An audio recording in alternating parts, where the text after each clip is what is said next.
Hi there, glad you could join us for this episode of the Weekly Send. The Weekly Send is powered by Foundant Technologies nonprofit core. Transform your organization with a comprehensive software solution built for nonprofits. And by 1832 Communications, partnering with your nonprofit to help you build more relationships and raise more money. Today we have a special episode of The Send. I'm happy to be joined by marketing and nonprofit specialist Tammy Tilsey, who is the nonprofit client marketing manager at Foundant Technologies. Thanks for being with us today, Tammy. Why don't you tell us a little bit about yourself?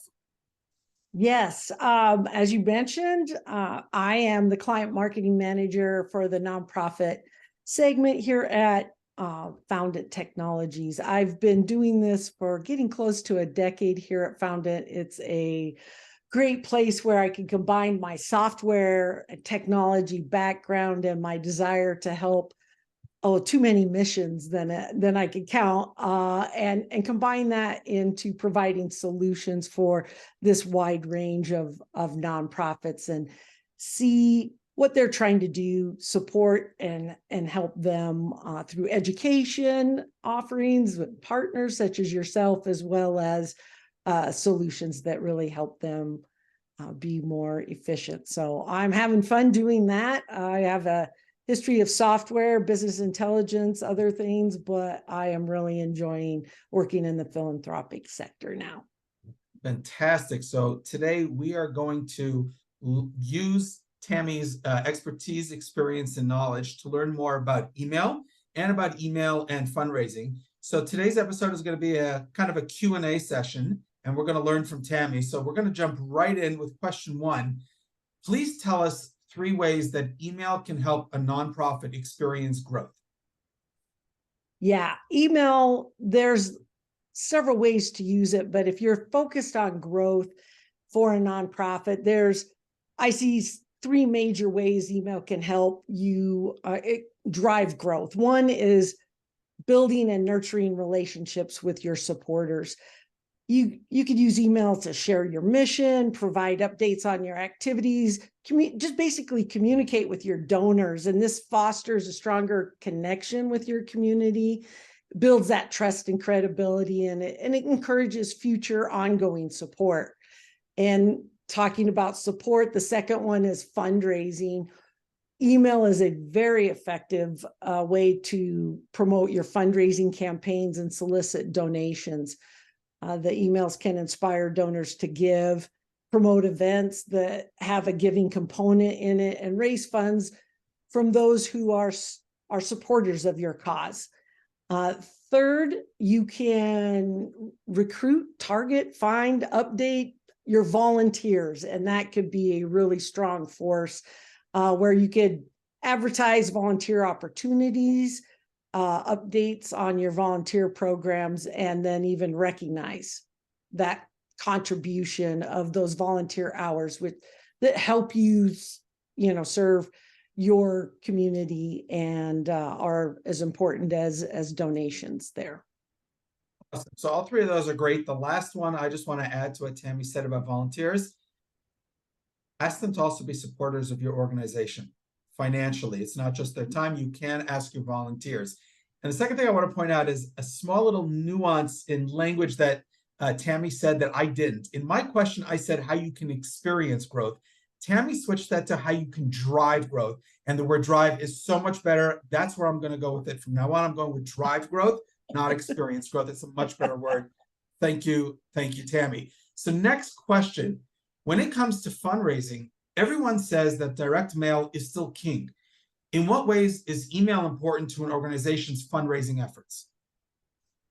Well, email is so cost effective. It's less expensive than a direct mail campaign, and it allows you to reach a much larger audience very quickly and inexpensively without the need for printing, postage, and just other physical costs and constraints.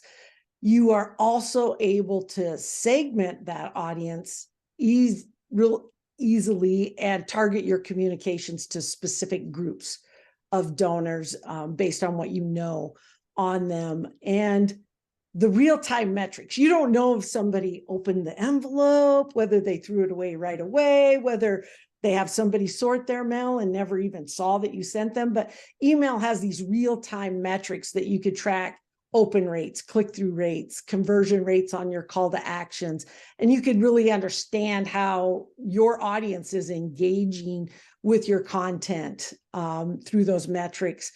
And it is such a great way to stay in touch and keep your donors engaged with your mission.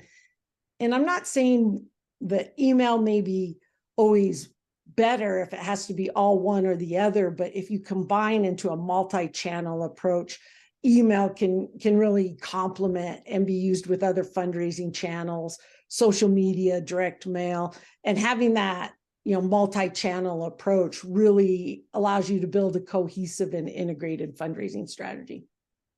Cosine. Our goal as nonprofits is to build relationships with our supporters.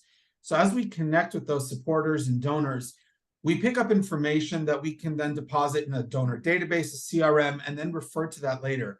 How can email help organizations learn more about their supporters and then connect with them individually? First, let me touch on that connect with them individually. As you mentioned, if you're able to track preferences, details about your donors, and you could use their name, their past giving history, other relevant information to show that you're really paying attention and that you tailoring your communication to their needs, their interests. It demonstrates that you know and you appreciate, and that's a level of respect. So that personalization goes a long way there. Another thing that I hear from you a lot, and I do have to remember that the whole surveys and feedback forms, that's how you get some of that information. It doesn't just magically appear. Once you could solicit that, and it shows interest in you finding out what they're interested in, especially if it's a beginning of a relationship. So what motivates your supporters to give? What types of communication do they prefer? I don't want you knocking on my front door. I'd rather have you text me, right? And really how you could improve your programs and services every time somebody complains, quote unquote complains. I mean, I just view those as gold nuggets to really improve how you communicate, if that's what the complaint is about, or if it could be turned into an improvement of how you either tune your fundraising campaign or your services. Again, the metrics, you learn more about your supporters, what causes them to engage, what messages resonate in, and collecting that data, as you said, in your CRM and your donor management system, and tying it with their past donation history. All of that just continues to build and help you have those actionable insights.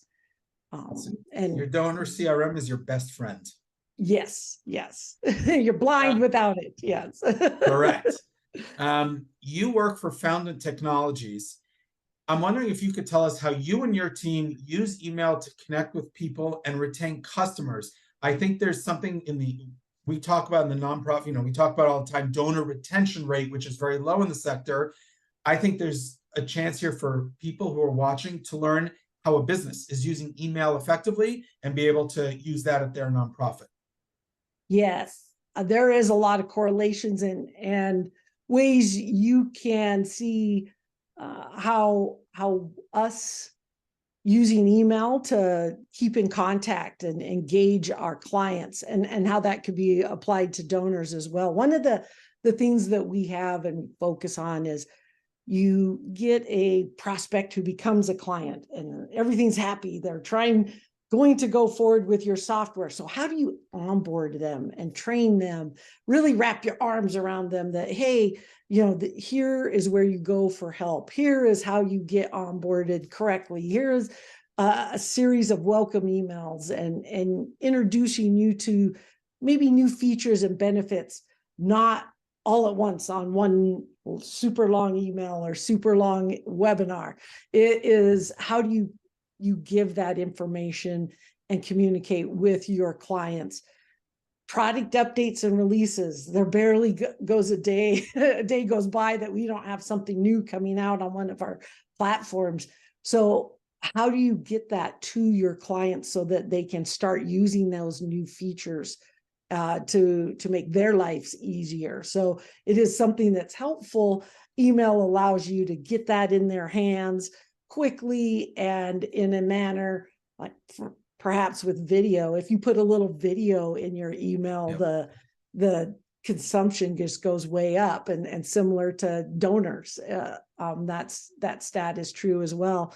So, and then ongoing engagement and education. So newsletter is a great way to put all these things so you don't pepper them with emails too much, and that they can learn to expect resources, education, feature benefits, those types of things in your emails.